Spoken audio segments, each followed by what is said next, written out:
This is the all-new 2019 Chevrolet Blazer, and it's causing quite a stir on the interwebs. That's because unlike the first few Blazers, this doesn't have a truck frame, a V8 engine, or even a removable roof. And while I'll admit that resurrecting the Blazer name as a front-drive crossover is a missed opportunity for Chevy, I don't really understand all the hate being levied against this. I mean, where was all the outrage when Chevy was selling this turd as a Blazer? So today, I thought I'd give the new Blazer a fair shake. Instead of going into this lamenting the fact that it's not like a vehicle from 40 years ago, I thought I'd start with a clean slate and simply evaluate this as a modern SUV.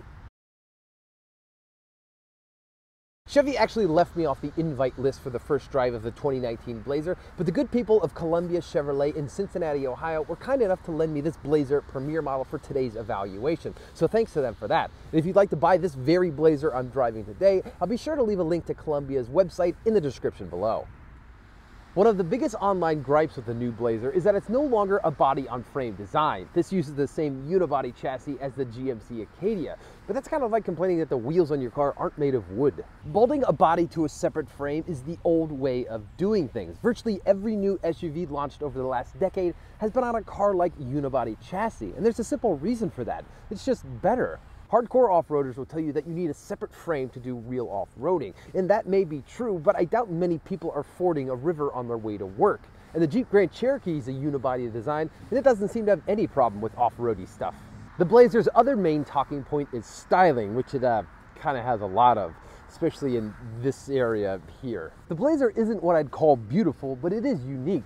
These days, everyone seems to be copying everyone else. You end up with a shallow gene pool of similar-looking SUVs. At least this Blazer looks different. Wait a minute. This looks just like the Hyundai Santa Fe.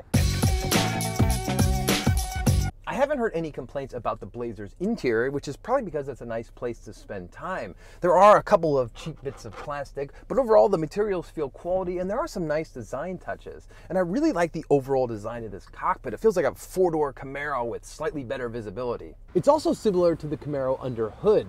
The base engine in the Blazer is actually a pretty anemic four-cylinder, but you can also get it with what this car has, a 3.6-liter V6 with 305 horsepower. Outside of a V8 powered Grand Cherokee or the new Ford Edge ST, this is the most powerful midsize SUV you can buy. And that really shows behind the wheel. This V6 has plenty of punch off the line that just keeps building power throughout the rev range. This new Blazer is legitimately quick. The Blazer comes standard with front-wheel drive, which is another point of contention, but all-wheel drive is available. The only transmission available in the new Blazer is a 9-speed automatic, which is a bit of a bummer. Now, in normal driving it acts just fine, but like all 9-speed autos I've ever driven, it just refuses to kick down when you ask for more power. I really don't understand the point of giving me 9 gears if you're only going to let me use 3 of them.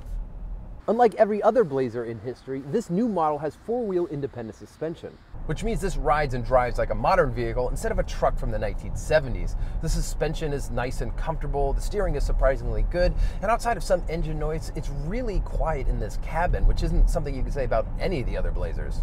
And since this is a brand new vehicle, it also has a lot more tech and convenience features. Every Blazer comes standard with a touchscreen infotainment system that runs Android Auto and Apple CarPlay. You can also get things like a heated steering wheel, ventilated front seats, adaptive cruise control, and a digital gauge display. The Blazer isn't the roomiest vehicle in its class, which is partly because of this cool wraparound interior, but there's still plenty of leg and headroom for front row passengers. And the rear seats aren't bad either. Cargo room isn't class leading, but there should be enough trunk space for most people. However, I don't know how Chevy expects most people to be able to afford the new Blazer. Base prices start at about $30,000, which is actually a couple grand less than a new Honda Passport, but the model you want is a small fortune. Once you add in things like leather, a V6, all-wheel drive, and adaptive cruise control, Chevy will charge you more than $48,000. And that's not even close to where the insanity stops. If you check every single option box, the Blazer can get up to almost $56,000. That's as much as Mercedes charges for a GLC 43, and that's nearly 12 grand more than a fully loaded Honda Passport. So there it is, the 2019 Chevrolet Blazer, a solid new SUV that seems to have everyone in a tizzy. Yes, it would have been cool to have resurrected the Blazer name as an off-roady SUV with retro styling, but instead Chevy was sensible, went with a more modern design that should appeal to a wider audience. I suspect if they would have called this the Traverse Sport, no one would have batted an eye.